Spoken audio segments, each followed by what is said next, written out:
You're watching The Penny Hardaway Show, presented by Cook's Pest Control. It takes a lot to run a major college basketball program. Penny Hardaway talks about the support staff that helps this team get on the floor. Plus, he's a generational player. We go in depth with Amani Bates. That's coming up tonight on The Penny Hardaway Show.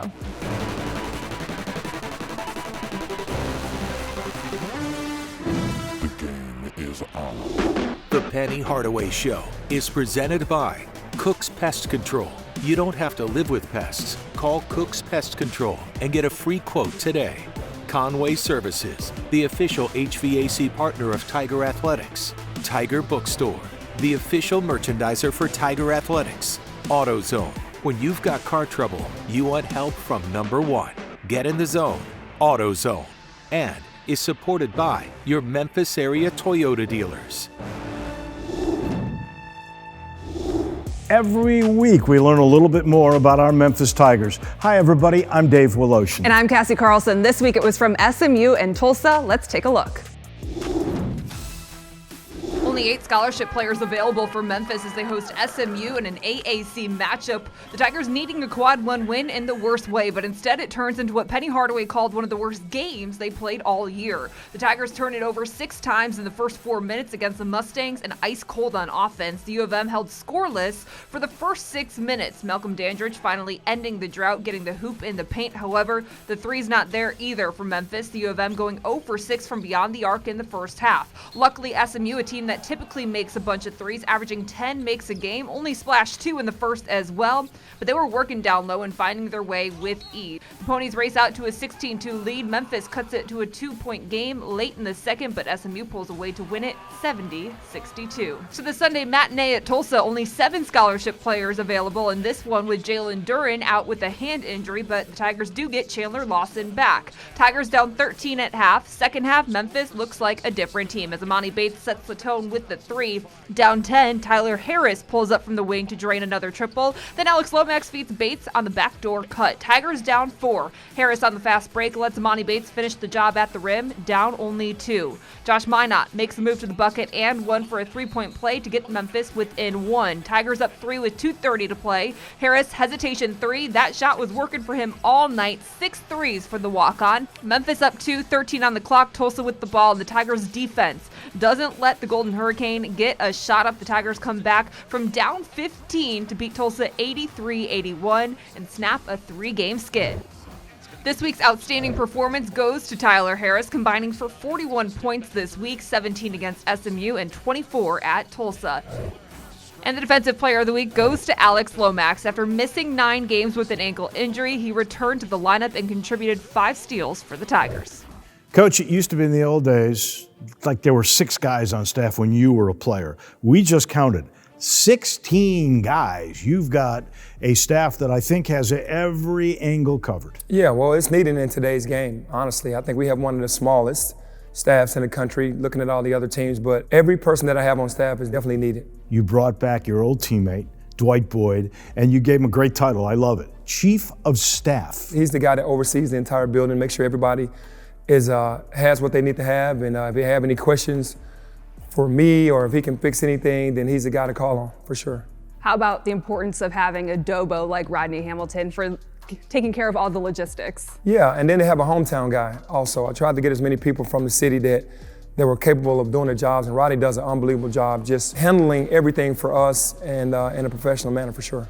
Then there was a great story in the Commercial Appeal earlier this year about Sean Forrest, who is your assistant to the head coach. Yeah, Sean is just an unbelievable person first. You know, he's been an assistant coach in the college basketball for 20 plus years, and he knows the game, but when I asked him to come in to be the assistant to the head coach, that was a different title that he's ever had, but he definitely understood the mission that I had, and he wanted to be a part of it, and to come in and just right away, everybody in the building loves him. He has the answers for everybody if they need him. He knows the game. He knows the compliance side. It's just whatever we need from him. That's what we need. That's what we get. What exactly does a director of scouting do? Director of scouting is a guy that just looks at all the film, you know, and kind of scouts out the team's best plays offensively, what they like to do defensively, out of bounds, out of timeouts, things of that nature. When you decide to take all that analytics that you get from Jordan and you relay it to the coaches. Some coaches will divvy up the scouting to the different assistants. Like John Calipari had John Robick do it all the time. What is your philosophy on that? Well, I've done the last 5 as the head coach. Is that right? Yes, I mean, usually it's divvied between the 3 assistants. They'll take, the games that they have, and I've taken on because I wanted to be more engaged. Even though I watched the games 2 or 3 times, I wanted to be more engaged with the fellas, and this wasn't a knock on Rasheed or Coach Brown or Cody. I just wanted to kind of take over that aspect of the game, and I don't know, I might be the only head coach in the country doing that. Yeah. But I really just want to be more in tune with what's going on. When you look at your recruiting coordinator, Jeremy Kipnis, obviously recruiting, I'm sure you have hundreds of players, high school players reaching out to you every day. How is he deciding who he brings to you, who he decides to go after? Well, Jeremy is really smart because he's been a coach himself. He understands the lay of the land. He was a prep school coach, so he knows the recruiting and how it goes and the talent that's around the country. And then just looking at social media or getting word of mouth on a word on a kid that's in Arizona, and then looking into that and then coming back to me and saying, hey, I found out about these 3 kids. They're really good, and a grad transfer or just a transfer period.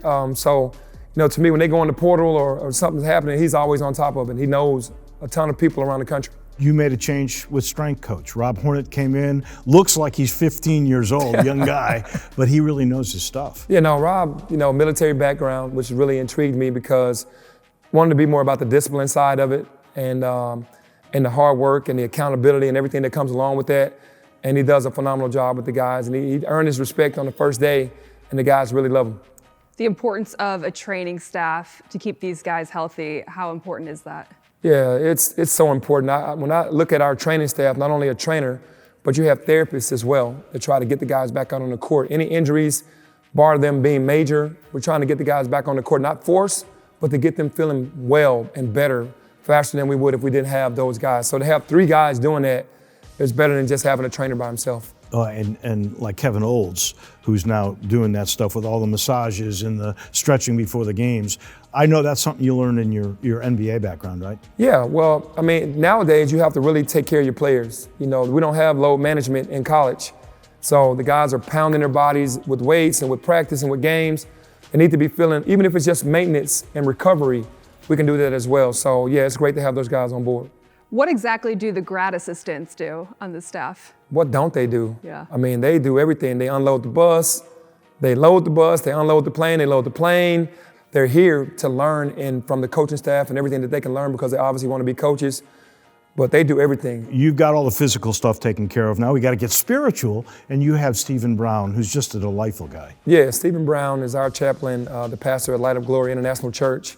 He does a phenomenal job of not forcing anything on the guys, being there for them, and always talking to them in a positive manner. So to have him around, the guys can pull him to the side whenever they want. And it's always great to have a guy that understands life from a spiritual side. And also, he was a basketball player, played at Idaho State. So he understands the game as well. And then, Coach, there's the academic side, and there's always at least somebody, especially during the classes, that's on the plane that is on the road trips. Yeah, Kristen Williams does a phenomenal job with the boys. When they go to study hall, they get her total attention. She has a staff that gets with the guys, and they're hands-on, and they make the boys feel very comfortable and help them out in every way that they can academically with helping tutor them and making them feel very comfortable. Everyone knows his name. When we come back, we meet Amani Bates. You're watching The Penny Hardaway Show, presented by Cook's Pest Control. Amani Bates has been in the spotlight since he was in 6th grade. Being known as a generational talent comes with its perks, but it also comes with pressure. Inside Access is presented by Memphis Toyota Dealers. Amani Bates first touched a basketball when he was 3 years old. From that moment on, it's been a life that's revolved around hoops. My dad had like a little play hoop in the house for me, so I just always pick the ball up and just shoot hoops on that. The plastic hoop turned to a metal rim, and by the time he was 9, Amani Bates knew he found his sport, and the rest of the world learned his name. In high school, you were a phenom, and you're widely regarded as a generational player. When did it click for you that you were on this trajectory? My 6th grade year, when I got noticed, like when I was 12 years old, like that's when people started to like know who I was, and it just went up from there really. And when you say you got noticed, how did your life change? It changed a lot. Like I didn't grow up as a regular kid. Like I had to do stuff as a professional at a young age, like stay in the gym, because I wanted to stay ahead. Like just being number one was like a motivator for me. And once everyone learned he was the number one player, they all wanted to see him play. His talent good enough to sell out high school gyms. When you took it to high school, how did that just accelerate things? My 9th grade year really just went like crazy, because like I won state championship, Gatorade Player of the Year in my state, and it just went up like from there really. Bates first won Michigan Gatorade Player of the Year, then National Gatorade Player of the Year as a sophomore, the youngest to win the award, joining a fraternity with players like James Wiseman, Bradley Beal, Dwight Howard, LeBron James, and Kobe Bryant, just to name a few. The spotlight only grew from there. At 15, he was on the cover of Sports Illustrated. They just asked me like I would be the youngest player to do it, like, you know, and it was like a blessing for me, like basically show my hard work paying off. So I was excited to do it. In that article, they call you the next LeBron, Magic, Shaq. They compare you to all of them, that you're going to be that next guy. Yeah. Do you like being talked about in that way, or and compared to players like that? Yeah, but no at the same time. Yeah, because it's like it's showing like people like believe in me and they believe that I can reach a certain level. But at the same time, it's like I'm not gonna say pressure, but it's just like unnecessary attention. In 2020, Bates committed to Michigan State. He decommitted in April 2021. Despite being the number one recruit in the 2022 class, he wasn't recruited by blue blood programs. People used to tell me because they thought I was going straight to the NBA, like out of high school, but the rule changed, and I wanted to get out of high school early, so ain't nobody really expected it. That's when Memphis came into the picture. Penny Hardaway remembered Bates from when he watched him play in 7th grade. Well, with Amani, who didn't hear about Amani? Amani was probably in 7th grade, and his name was all over America as a phenom. And I saw this long, lanky kid that kind of reminded me of myself. I was like, wow, he has a chance. He has KD-like game where he could shoot it, he could dribble. Everything seemed easy for him when he was playing. Hardaway built a relationship with Bates, and in August 2021, he committed to Memphis and reclassified to join the team. What proved to you that Penny would be a good guy to develop you for the NBA? Similarities. Like, he told me, like, I remind him of him. And, like, just watching him and his body frame and stuff, it was like, I feel like I can learn from him. At 17 years old, when he was supposed to be a high school junior, Bates enrolled in college, doing it alongside his AAU teammate, Jalen Duren. How helpful was it to have Jalen coming in at the same time as you? That was my dog, really. He's the reason why I kind of came here for real. People don't know that, but that's really part of the reason I came. He committed. And then, like, cause I told him, like, I was finna just take a year off and just get better. But he told me, like, you come with me, and I'm just like, he right, cause I wanted to play with him. I wanted to play with him more anyway, so I just came here with him. Do you guys relate to one another? Yeah, a lot. That's my dog. Someone else who's always both been number one, always been talked about, like, since we was kids. The outside expectation was they'd instantly make Memphis a top college basketball team, when in reality, there's more that goes into it. What's the biggest challenge transitioning to the college game? A lot of older players, really. That's it. But it's like, it's basketball, so I just look at it as basketball, really. I don't really look at it like, oh, he's older than me. I gotta learn. You've made it known that there's been a few times here where you haven't been having fun.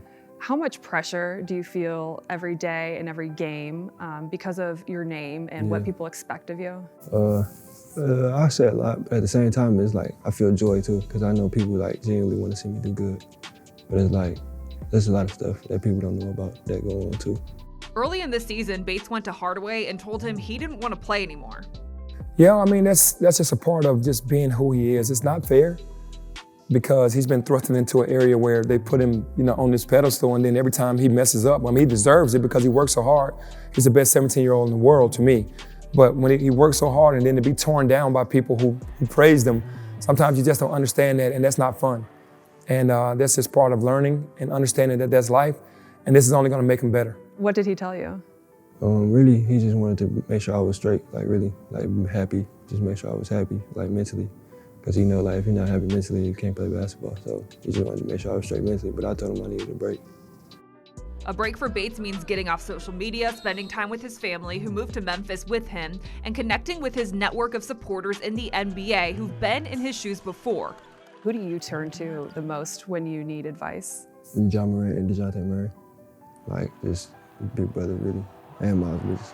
What can they offer you that other people can't? Just a bond. Like, I got a bond with them. Like, you know, even KD. Like, I can talk to him whenever. Like, I just got a bond with them. Brian, Carmelo. Like, there's really a lot of people. It's like, but they're the ones that, like, you know, I can go talk to and just be myself. DeMar DeRozan. Like, people that don't reach out to me, just checking on me and stuff like that. What does it mean to you to be a part of that? It means a lot, really, that for them to even, like, be knowing who I am. Cause, like, as growing up, I used to watch them. Like, as a kid, like, I wanted to meet him when I get on it. And then for me to actually talk to these guys is like a blessing, really. What have they told you about, you know, just sticking with this? Because you mentioned the pressure and everything. What have they given you advice on? Well, really, just like everybody have bad games. Like the greats, even the greats, like Kobe, Michael Jordan, Bron, like everybody. So they just told me, like, you gotta just keep your head up and just keep fighting, like, no matter what. With everyone, they nitpick you, right? It's like what your jumper looks like, you know, how you're handling the ball, stuff like that. What do you want people to know about you and about what they say and how it affects you? Really, like, people don't know me, like, as a person. They look at me as a basketball player, and I've been good for so long, since I was 12, like you said. So they expect me to, like, you know, come straight to college, get 30-point, 40-point games. Like, just be realistic. That's not realistic, especially for me in my first year in college basketball. So it's like, really, for me, it's like, I don't really care what they say, because it's like, it's not gonna affect me, because I'm gonna still try to get better and grow as a player and as a person. So it's like, their opinion is their opinion. But I would say this, like, if you don't know a situation, if you don't know what's really going on in the situation, I don't feel like you should speak about it, especially if you don't know what somebody really dealing with. Coming up, it's a short week with ECU on Thursday. Penny Hardaway previews the game. You're watching the Penny Hardaway Show, presented by Cook's Pest Control. Let's take a look at the AutoZone road ahead. One game this week, East Carolina. There's a lot of facets to this one, Coach, but let's start with the coaches versus cancer. Yeah, coaches versus cancer. You know, cancer is definitely a disease that's torn up our world. And I've been affected by it in numerous situations. And to be a part of a coaches fraternity that pays attention and wants to help do away with that disease, there's nothing more that I would love than just to do away with cancer, man, because it's been so detrimental to our country. You have a quick turnaround to face ECU again after losing on the road. What did you learn from that game that you want to apply to this Thursday matchup? When we lost Josh, it took us down an extra body because we were already down. And as a coach, the game isn't over until the buzzer sounds. I think sometimes our guys get a little complacent when we're up 15, when we're up 20, and then they allow teams to start to get a rhythm. And there's nothing like momentum in basketball. When you get that momentum, when it hits the wrong way, it hits the wrong way, just like it can happen in a positive way. So what I take from that is, and I hope they take, is that it's not over until the horn hits zeros. That was tonight's AutoZone Road Ahead. AutoZone, America's #1 battery destination and official sponsor of Tiger Athletics. Get in the zone, AutoZone. The Tigers owe those Pirates one. Please don't storm the floor. Back with a wrap of this one in just a minute. You're watching the Penny Hardaway Show, presented by Cook's Pest Control. Thanks so much for joining us. We'll do this again next week. Have a great week, everybody. The Penny Hardaway Show is presented by Cook's Pest Control. You don't have to live with pests. Call Cook's Pest Control and get a free quote today. Conway Services, the official HVAC partner of Tiger Athletics. Tiger Bookstore, the official merchandiser for Tiger Athletics. AutoZone. When you've got car trouble, you want help from #1. Get in the zone, AutoZone. And is supported by your Memphis area Toyota dealers. The preceding has been a Learfield presentation of the University of Memphis Sports Network. This copyrighted telecast is an exclusive presentation of Learfield under the broadcasting rights granted by the University of Memphis. Reuse of this presentation is prohibited without the expressed written consent of the University of Memphis and Learfield.